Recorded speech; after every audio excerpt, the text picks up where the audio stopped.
This is another episode of Standup Comedy, your host and MC, celebrating 40-plus years on the fringe of show business. Stories, interviews, and comedy sets from the famous and not so famous. Here's your host and MC, Scott Edwards. Hi, and thanks for joining us for another fun podcast show all about stand-up comedy. And this week, stand-up comedy is extra special. Closing the show, one of the best comic ventriloquist ever. In fact, you may remember him from the early TV sitcom called Soap, where he and Bob, his ventriloquial figure, are very entertaining. He's coming up at the end of the show. I'll explain more later. Also, we have Jerry Miller, a very talented comic out of the Napa Valley area and a regular at Laughs Unlimited. But before Jay Johnson and Jerry Miller, one of my favorite all-time comics. He was a regular at the club for over a decade. He's done tons of TV and was actually a regular on Baywatch, the TV show. That's right, it's comic Tom McTigue. Very, very funny guy. But we're going to start things off in just the right tone. This first headliner is one of the best comics ever to work the club. He was a regular on all the TV shows back in the day. He did the Tonight Show with Johnny Carson. He did the Letterman Show and all the other talk shows and entertainment shows. And he was a regular at my club, Laughs Unlimited. So let's kick things off with our first of four comedy entertainers. Ladies and gentlemen, let's hear it for Jimmy Aleck. My name is Jimmy Aleck, and I'm originally from Chicago. Oh yeah, Chicagoans up there? Too much snow in Chicago, don't you think? Nothing fun to do in the snow either, especially in Chicago. Nothing fun to do in the snow. I know a lot of people like to ski out here, but I don't understand skiers. I mean, why would anyone want to ski after watching the beginning of Wide World of Sports? I mean, why would they do this? Oh, I enjoyed watching the Winter Olympic Games on TV. You enjoy the Winter Olympics? Enjoy it? Did you find yourself rooting against the Russians, though, in the Winter Olympics? Did you find yourself... Because I don't really trust the Russians anymore. You know what I found out recently? They banned the movie E.T. Can you believe this? Yeah. They said they banned it for religious reasons, but I think they banned it because E.T. looked too much like the Russian women. I mean, you see those steroid women they send to the Olympics? I think it's unfair. I think it's unfair that a 5'2" blue-eyed girl from Iowa has to compete against a 6'4" bearded Russian woman. I think it's unfair. I learned to mistrust the communists, though, in Catholic school. I spent 12 years in Catholic school. Anyone else do time? We have people who've done some time. Most important thing you learn in Catholic school is do not get the nuns angry. I mean, you get sister mad, she's going to hurt you. I had a nun so mad once, she actually grabbed me by my tie, and as hard as she could, she went to fling me against the blackboard. Lucky for me, I was wearing a clip-on tie. Her hand hit that blackboard about the speed of light. That was pretty funny. I used to like to goof around a lot in school, you know, and sometimes girls do not appreciate my sense of humor. Have you ever done this, guys? You ever taken a girl to a drive-in, then when she goes to the washroom, move the car? You ever done that? They do not think that's funny. Boy, when they get back in that car, they're angry with you, I'll tell you. They get back in that car, it's, I don't see the humor in that. Well, you didn't see your face, they come out of the bathroom, probably that's why. And girls are always smarter than me in school, too, especially in spelling. Boy, don't ever go up against a girl in a spelling bee. She'll make you look like a fool. I had a teacher once say, Jimmy Aleck, spell Ohio. O-H-I-O. Wrong, Mary Jane. Capital O-H-I-O.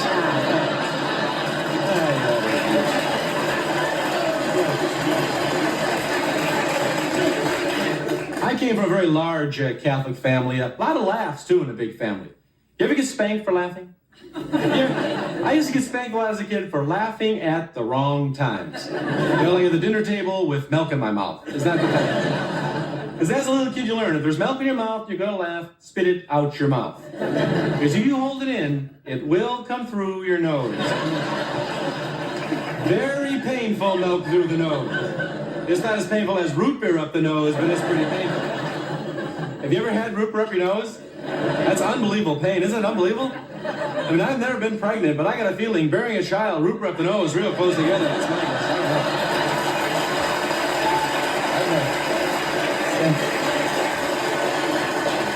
Now, when I was growing up, I always thought my dad was the boss because he was the disciplinarian in the family, you know? But I was home a few weeks ago. My dad was getting ready to go to sleep, and he asked my mom for breakfast in bed.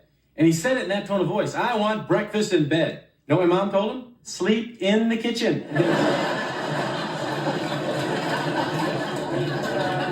Married guys always seem a bit hassled to me. Like, single guys, why, we got it together. Have you ever seen a single man at the grocery store? We got it together. Just look on our cart. Beer, Twinkies, and pizza. We got it together. Married men, probably the most conscientious shoppers I've ever seen. Married guys always have lists with them at the supermarket. And they're always double-checking their lists. Because God forbid they should forget something on the list. Yeah, a married guy knows he forgets something on the list, his butt's going back to the store. He knows that. You can always spot a married guy at the supermarket. He has a list, cart full of great food, and underalls on top. You know, because those female products are tough for a guy to buy. I mean, you can buy them, but you gotta buy like real macho things along with them, you know? Yeah, give me a 6-pack of beer, Playboy magazine, pantyhose, set of weights. Can I get those over here? You know what else I cannot buy at the store? 1 roll of toilet paper. I can't do it. I cannot go up to the cashier, put down a roll of toilet paper, pay for it, leave, and be cool. I just can't do it. I always get the feeling the cashier is looking at me saying, did you run out? I'll bet you're in a hurry then, aren't you, huh?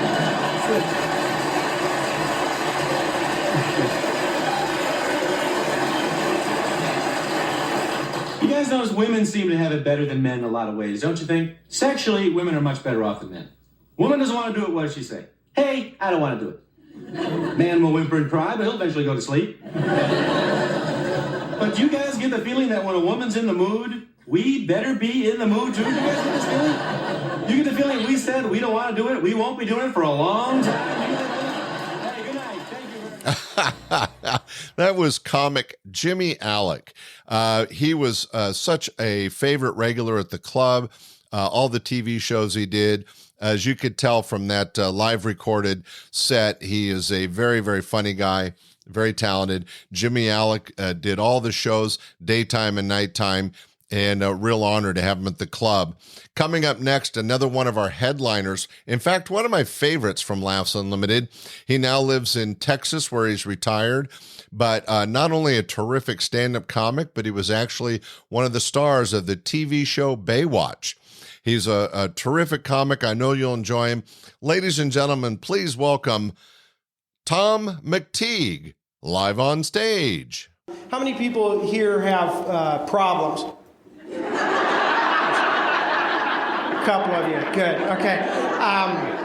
I'm just a little cautionary tale. I think if most of you that have the problems are probably looking to get rid of the problems, and I just want to caution you to probably not do that, because what happens is when you get rid of a problem, that creates a vacuum into which brand new problems flow. And so I just be happy with the ones you got. Give you an example. I was married. Yeah. And it felt like a problem. So what I did was I got just clear this up. Okay, problems also. You ever go to the circus or the sideshow at the carnival? They get that whack-a-mole game. You know what I'm talking about? And you whack-a-mole and up pops and that's okay. So I get rid of the marriage, right? Whack that down, up pops depression. So I whack down depression and up pops alcohol. And so I whack down alcohol and up pop smoking. So I whack down the smoking and up pop, hey, I'm fat. I started working out like a madman. Now I'm not depressed, I don't smoke, I don't drink, and I'm not terribly overweight anymore, and I'm thinking of getting married again.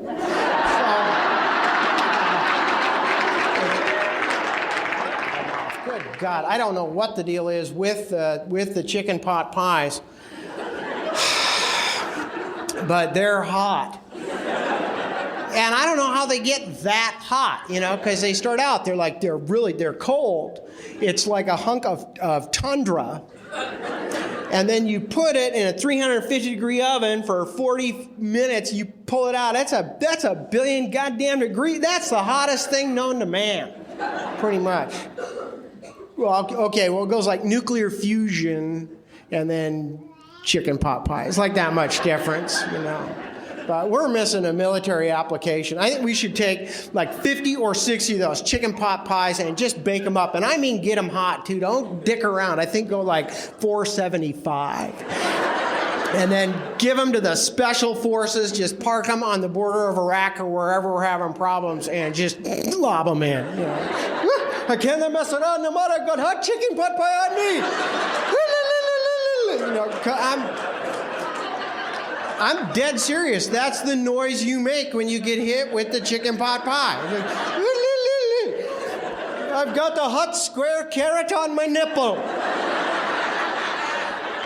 It's not fair. This is supposed to be a no pie zone. I know. You guys are going, it's funny, but it's not a very good Iraqi accent. And you're right, it's better as a Pakistani or an Indian accent. But they're not really in the news that much. They probably don't even sound like that, but damn it, it's fun to talk like that. It is, you know. You can say anything you want with that accent, and it just comes out sounding fun. Can I put my finger in your butt? You see what I'm saying? Because if you come up to someone and you go, can I put my finger in your butt? 9 times out of 10, people will go, no. But if you go, can I put my finger in your butt? You'll be amazed how many people go,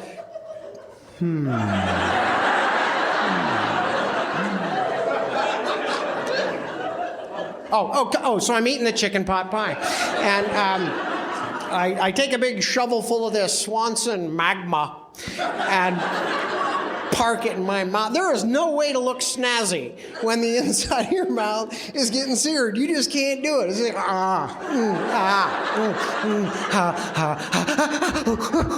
trying to cool it down with that little 98.6 breeze you got blowing through your noggin, you know.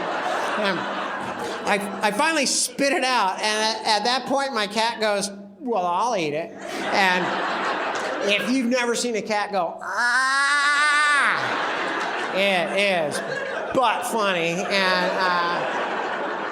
And she spit it out. Oh, man. That is a noise, no kidding. I could live happy the rest of my life without ever hearing again the sound a cat makes puking. It always happens at the worst possible time. You're like sound asleep, the covers are pulled up tight, you're just snug as a bug in a rug, having a terrific dream of a faraway land and beautiful golden-skinned women with really pretty feet dancing the hula under the shadow of some big, hot volcanic eruption. And just keeps erupting and spewing. Well, anyway, out in the living room, you know, you hear your cat doing that whole.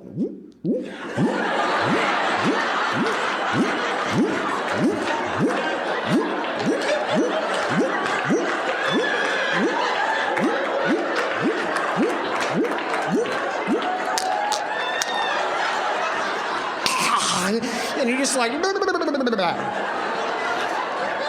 And you don't want to go out there, but you have to find out where it is, you know? Because if you don't find it tonight, chances are you'll find it in the morning, you know, with your foot. And by then it's all cold and creamy and gets up between your toes. Then you got to find a popsicle stick, and they're not always handy. And it's not even puke either, because at least puke's puke. It's got a landmark, a pea, a carrot, something. Nothing in this. It's just it's bubbles. It's this viscous, hairy, cooling pile of cat gack. But you know what's kind of gross about it? It's always got that little blade of grass garnish on there. A freaky sushi chef came in the middle of the night, you know. Ooh, pay attention, kitty-san. Presentation is everything. Nice crowd. Thank you so much, by the way, for laughing. I always find comedy it's so much better when the audience laughs. Feel free to not laugh too, though. By the way, don't be laughing at stuff that you don't think is funny, because when you laugh, you're my barometer, and then I think whatever it is that I've said is funny, and I kid you not, I will tell it again. I'll tell the same stupid joke to a different crowd someplace else, and they'll just sit like bumps on logs, and I'll have to go, "Oh, sons of bitches, go set me up." So,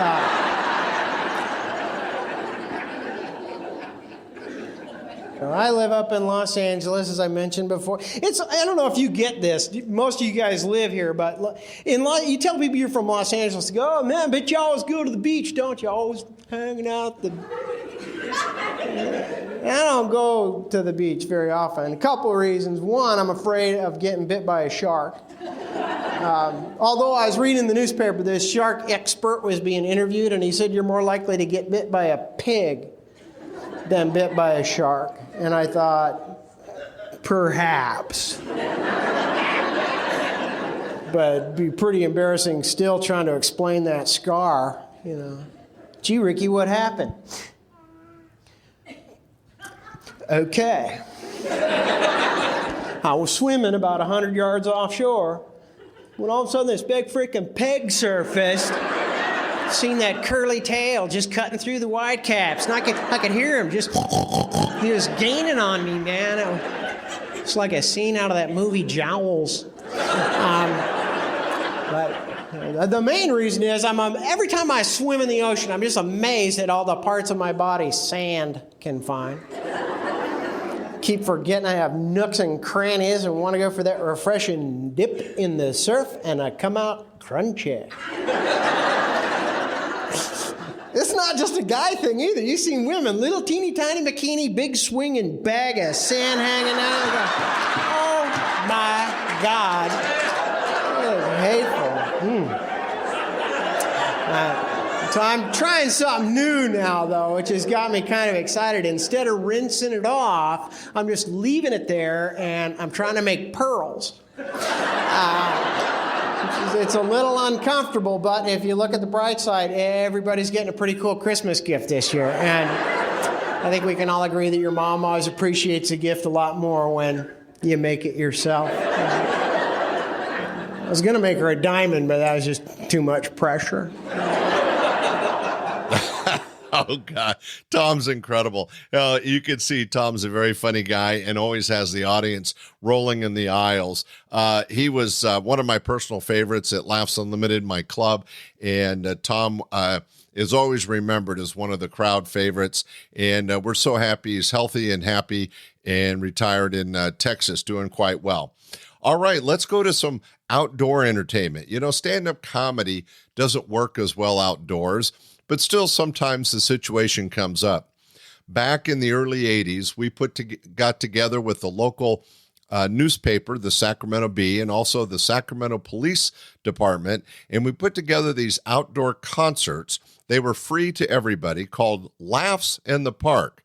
And we would present anywhere from 12 to 15 different comics all in a row for free during the day, just to entertain and kind of show people what stand-up comedy was all about. They were very successful. I think the largest one had about 12,000 people. But this recording of the next two acts was from the very first Laughs in the Park we did. This first act is a feature act out of Napa Valley. He worked my club many, many times. Very clean, very funny. I know you'll enjoy him. Let's hear a little stand-up comedy from Jerry Miller. He performs all over the Northwest, and he is a regular here at Laughs Unlimited. Please, a big round of applause, Jerry Miller. Jerry Miller.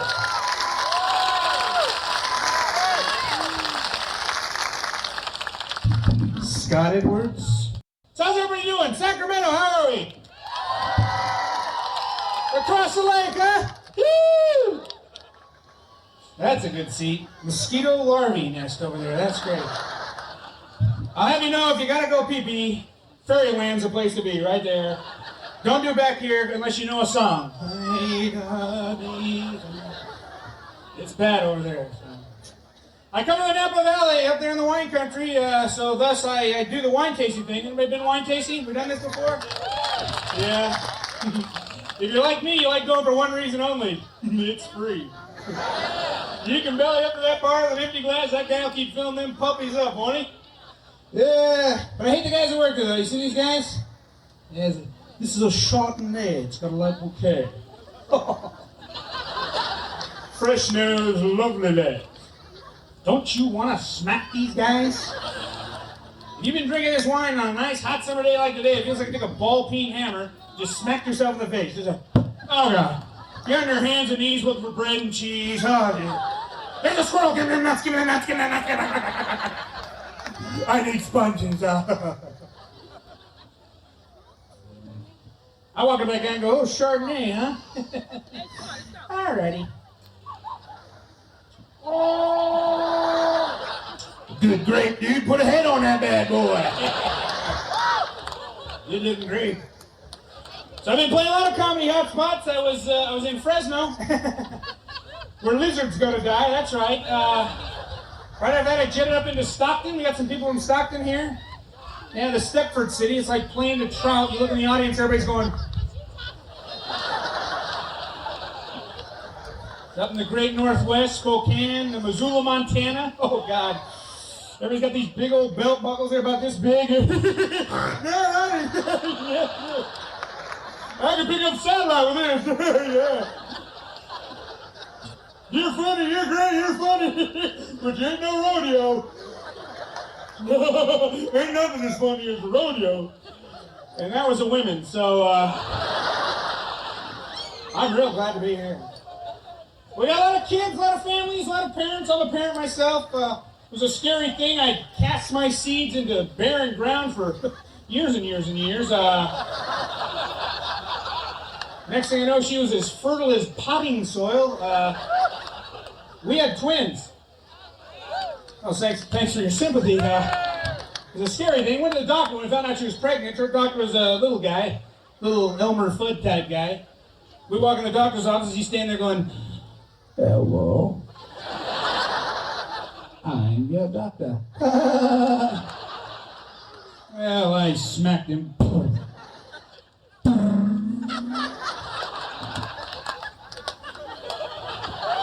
But we're gonna have a sonogram. You familiar with this sonogram? Sono meaning sound, gram meaning $100. And basically what happens in this sonogram is they bombard the fetus, or feti in my case, because there's two. Fetus, feti, octopus, octopi. It's plural, honey. I'm in Stockton, holy God. But look at this dippity-doo type stuff. It's like, look at this machine, kind of looks like this. Like, and out pops a little Polaroid picture. Just a little Polaroid.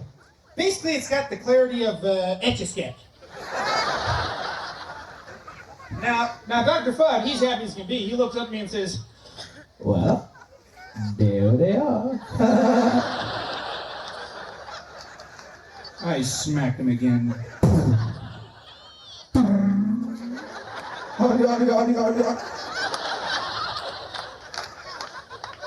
I took that picture from him and said, "Oh, honey, look, we're proud parents of lima beans." We did the Lamaze thing, went to Lamaze. For those of you who understand, Lamaze is a French term, loosely translated where the woman breathes through pain, and the father takes all the drugs he wants. I like that part, yeah. We graduated about a week before the kids came. It was a lovely ceremony, had our surgical caps and gowns on. We're having a baby, some 2 or 3. We're having a baby, it ain't cheap or free. Taught to breathe through labor, no matter how hard or long. Women bear the children because us men aren't that strong. So, a little something for the ladies, because you'll probably be pissed off later on. Being a dad, I needed to help out around the house. I go to the grocery store for my wife. They got some scary stuff there, though. You know, I'm standing in line with my groceries. I look off the side. They got the Star, the National Enquirer, those rag magazines. Those headlines will scare the crap out of your newborn dad. My wife gave birth to a Bigfoot baby. Now, she was getting real big. In fact, she had a gravitational force to chocolate. We'd be walking down the street.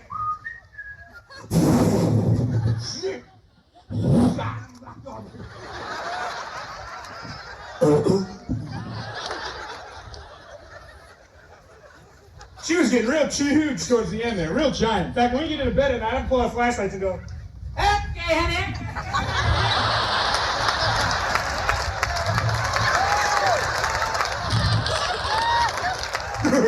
She was giant. Her boobs got real big, too. Oh, yeah. She went from nothing to wow. But you can't touch them. They're not for you. Back right on, there's a little red circle with flashlight, no titty. Kids are pretty wild, though. Being a dad now, I can tell when they got a big boom boom in there, you know. They filled up them diapers. They got those big rotund diapers on, you know. If they fill them puppies up, I can pretty much tell. I just kind of set them down on the ground and push them over. And they come right back up again. Oh, honey, oh, jeez. Oh, God, it's a bad one. Bring it up. Give me a gun. I got yard work. I'm out of here. Dads are different. Dad will walk in the house, pick up that little baby. Holy cow. Oh. Honey, here it is. Either that or the dog's in here. Pick him out. I don't know. Women are different. Women are superhuman. They'll pretty much pick that little baby up, stick their hand right down the back of that diaper. Oh, look at little Jewel Jr. left there. How about that, huh? All righty, put it in his book, huh? Oh, perfect, honey. Yeah, that's great. Kids aren't too obvious about pooping either, are they? No. You can pretty much tell, though. Just look at them standing there in the corner. It's pretty obvious. Just that look on their face.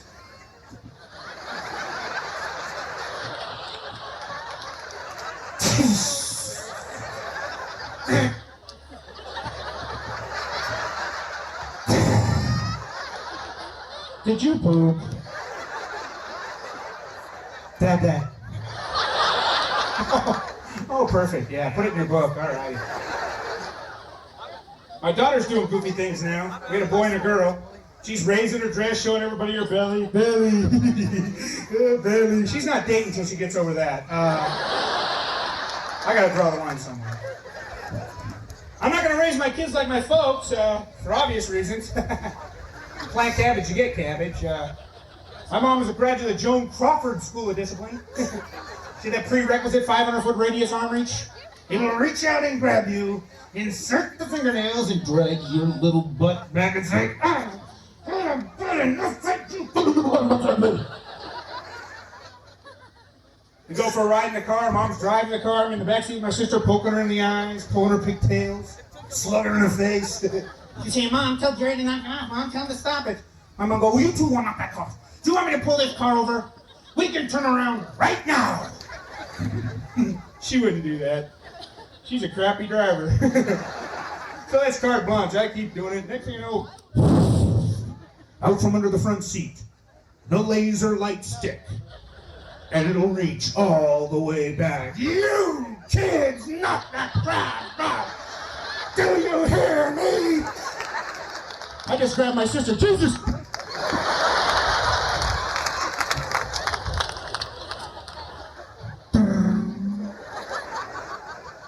I'm a terrible driver. I drove over here. This is chaotic. I blame it on my instructor, Henry Wu. Chinese driving instructor. It was terrible. We got out there. He said, all right, you stop car now, okay? All right, put on your blinker. Turn right, left-hand blinker. Let's go. Okay, go. Here we go. Green light, stop. No, green, stop. Green light, stop. All right, you're perfect. All right, keep a blinker on. Just go straight. That's all right. Oh, boy, here we go. Parallel park. I'm a crappy driver. Make a difference between men and women's way we watch TV, isn't it? Yeah. Men watch TV much differently than women, don't we? Getting that big old Barcalander, got our feet propped up, got popcorn on one side, beer on the other, and the pseudo-cat's alive. the remote control, channel changer. We rule the world. ABC, CBS, PBS, ABC, CBS, PBS, movie. Big time wrestling! My wife looks at me and says, "Hey, you can't watch those shows. I want you later. Go, you want to TV. You can't watch that. I turn to my wife and go, mute. You've been great, Sacramento. Good night. Have a good time. I enjoy the rest of the show." Jerry was a good feature act and one of my regulars, really terrific guy. It was great to be able to share some of his stand-up comedy from my very first Laughs in the Park. But to end things for today's stand-up comedy show, I'm bringing you a very special treat, one of the best world-class comic ventriloquist ever to work our club and actually ever to work the country, Jay Johnson. You may remember that name. He was one of the stars of the early TV show Soap, which was very, very funny and very popular. In fact, Jay played a ventriloquist on the show, and he and his ventriloquial figure, Bob, went on to fame and fortune on all the TV shows. He made appearances in other sitcoms, but he's probably most famous for his regular position on the TV show Soap. And we had him as the closing act at this Laughs in the Park concert. What's interesting is he's a comic ventriloquist. This was such a successful event. There were thousands of people, and many probably couldn't even see if he was moving his lips or not. But still, great comedy entertainment. And let me give you a little hint. Early on, he does a joke about the smog in Los Angeles, and when he goes to cough in his hand, he had all these feathers fly out. It was very funny. You'll know exactly what I mean when you hear it. So let's hear a little stand-up comedy from Jay Johnson and his buddy Bob. Here we go. Laughs in the Park, recorded live. Please, a gentleman you recognize from the TV show Soap, where he played Chuck and Bob. He is appearing tonight at the 8:30 show at Laughs Unlimited if you want to see his whole set. How about a nice big round of applause, Mr. Jay Johnson!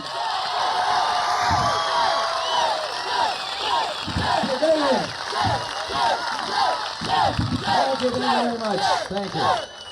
They'll chant for anything, okay? That's great. So, well, welcome. Glad you're here. Kind of like performing for an LA crowd. Everybody's on grass, but I'm glad that nobody's drinking here. Those people over there have a great view. Let's wave at them across the lake. How are you? Get here early next time. It's much better closer. I do ventriloquism, and from there, I could be Edgar Bergen. Okay, so it's fine. Well, this is great. Wow, we got a lot of people here, and I am from Los Angeles. I didn't fly in. I've been at the Laughs Unlimited all week. We'll get to you. Get a job. And it's kind of strange being here in Sacramento because the air is much better here than it is in Los Angeles. And so you think that it would immediately feel better, but what happens is you have all that air trapped in your lungs, and you don't get rid of it right away. And I find that even though I've been in Sacramento now a couple, 3 days, I still get that kind of LA cough there that you get, when you do that. I don't know if you get it here or not. Another round of applause. One guy that didn't get thanked was Scott Edwards, who has done all this. Scott, big round of applause for Scott Edwards. Yeah.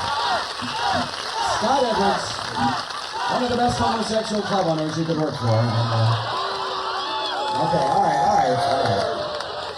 Just a joke. He's not the best. You seem like a nice bunch. Glad you're here. I had to fly in. I'm convinced that what would make news now is a plane that lands with all its parts. That's all you hear anymore is like airplanes that land without their parts. So I figured, well, I'm gonna land. So the one they always show too is that Hawaiian Airlines. They landed without a roof. That's a little concerning to me. Because the stewardess telling you right up front, she says, if the cabin pressure suddenly drops, then an oxygen mask will fall from the roof and just breathe normally. They don't cover what happens if there is no roof. But they didn't retire the plane. It's now Hawaiian Airlines. It's called Tan Before You Land. No problem there. So going right in. Because the whole thing, we've had to pass some laws now because of the way the world is. So we've had to pass some anti-terrorism laws. But in America, we don't want to pass anti-terrorism laws because we might want to offend somebody that might be a terrorist living in the United States. So you have to disguise those laws. And the government came up with a great compromise. Came up with a law called non-smoking on airlines of under 2 hours in duration. Have you heard this law? It means you can't smoke from here to LA Theory being that no hijacker in his right mind would hijack an airplane when there are 20 smokers that haven't had a cigarette in 2 hours. So, it's working. It's working. A friend of mine's an actor. He lost his job, so he tried to apply somewhere else, and he replied right over at the Sacramento Zoo, right over here, just right over here. And they said, well, we don't really have any place for actors. He said, well, I'll do anything. I'll sweep up, just name it. I need a job. And they said, well, to be honest with you, our gorella's sick. So if you'll just put on this gorilla suit, since you are an actor, and just get in the cage, I don't think anybody will know. So he said, okay. So we got in the cage, and sure enough, Sunday came around, and there wasn't one of these things, so everybody went to the zoo. And there was the monkey, and everybody kind of jumped around the ape there, and being an actor, he felt like he had the crowd. He was doing a performance, so he began to swing real big. And he was swinging bigger and bigger and bigger, and the people are cheering, and they're yelling, and suddenly he gets so full of himself, he falls into the cage with the lion. So everybody runs to the lion cage. Now they start betting on the lion. $5 on the lion. Give me the monkey. I want the lion. Monkey, the lion. No, it's like the big touts are saying the monkey will win. So the lion starts after the monkey. He doesn't know what to do, so he backs up. So finally he's at the back of the cage. There he is. Can't move. He's ready to scream. The lion's come at him. Finally the lion jumps on his chest like that, puts his claws, goes like that. And the guy goes, help! And the lion says, shut up. You want to get us both fired? And so that's the Sacramento Zoo. It's not a true story. It's an story. Oh, you're a nice bunch. We're going to do some ventriloquism here. Bob, what? Are you in here? All right. Yeah, how you doing? Good. Here, ready? You don't want any pants on? Get your pants on. You're fine. This is a family show. So anyway, Bob is not the nasty person he used to be. He used to say nasty things, yell obscenities, but I think this is his kind of crowd, a crowd that would come out for anything that's for free. And so we're glad you're here. Bob, you ready? Not yet. Okay, let's get him out here. He has been to the Bedford Clinic. He's much different now. Those habits he used to have are much different. But I think you're going to enjoy him, and I know he's going to enjoy you because I'm sure these trees will make him homesick. How you doing? Okay. Good evening, ladies and gentlemen. All right. Good night, Louise. Louise. Yeah, you got a girl in there, I take it? I got a girl in there. I took her. Really? Yes, indeed. Yeah. Met her here in Sacramento. Yeah, I was just hanging out at the river, taking up driftwoods for a good time. I see. Yeah, she loves me. Really? Yeah, she thinks I'm a stud. Really? Yeah. I think of myself as a 2x4. Well, I understand that. Well, looks like we have a good crowd tonight, doesn't it, Jay? Yes, it does. Yeah. You really think kinky with wood? Bob, leave her alone, please. You got a drill at home? Bob. It's the family show. Thank you. See the girl over there? What? Chicken glasses? Yeah. I love ladies in glasses. Really? Yeah. Why is that? Well, you can sneak out on a chicken glasses, go, they don't see nothing. Bob.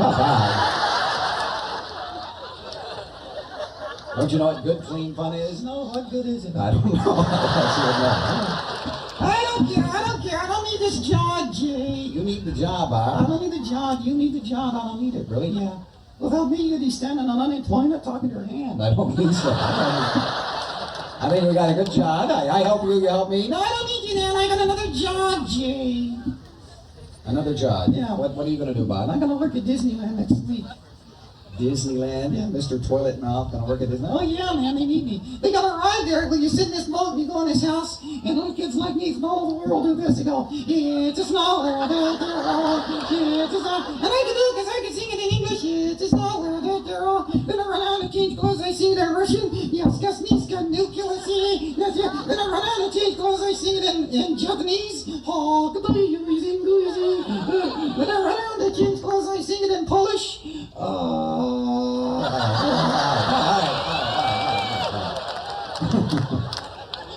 Bob, do you see how big this crowd is? Yeah, you understand there might be some Polish people in the audience? Yes, I can understand that.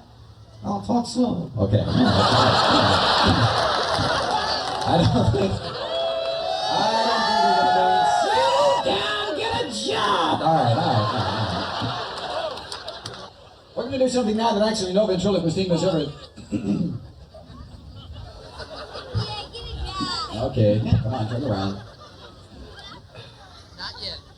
You want to turn around now? You're making me look like a dummy. It's your turn. Thank you. You're going to hurt yourself. Hey, Jay. What? I think I hurt myself. My head is stuck. What? My head is stuck. What? Read my mouth, my head is stuck! All right, don't panic. I'm gonna die! You won't die. No, hold it! I can do this. I used to be a Boy Scout. Not kidding. Could you start a fire with 2 sticks? Yeah. Go away! Sit up here. Don't move around, okay? Okay, it's a very decoy calibration. Yeah, I'll just give it a little twist. We'll be fine, okay? Hurry up! Okay, all right, yeah. Give a little twist here. Don't worry about it. It's stuck. Hold it! Don't panic. Hurry up! All right, hang on. Hurry up. Get sick of looking at this wall. Okay. I can see Scott. Okay, it's all right. No, there we go. It's moving not that way!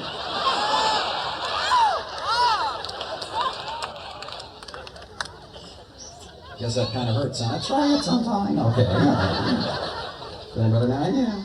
I got a joke. You know what you call a nun that dresses up like a guy? What? A trans sister. Get a job! There's none for you singles. What's the difference between a pig and a fox? What? 4 drinks. Okay, all right. What do you call a dog with no legs? Why call it anything? Ain't gonna come. Bob. But it's true! Why waste your time? All right. I don't care. I don't need this job. You need the job. I don't need the job. Can I ask you a question, Jay? Jay? Yeah, Jay! You gonna ask me a question? Yeah. What is it about? Well, it's just that, this is an old comedy show at the park, isn't it? Sit down! All right, wait a minute. Hey, you! You and your kids, sit down! All right, come on, Bob.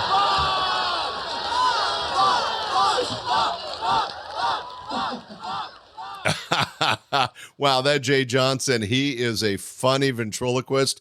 He and his partner Bob do a great job entertaining the audiences, and it was a real thrill to not only have him as a regular at the club, but to appear at this first Laughs in the Park concert at William Land Park here in Sacramento. All right, well, we've had 4 terrific acts. I hope you enjoyed them. We had Jimmy Aleck, Tom McTigue, Jerry Miller, and Jay Johnson.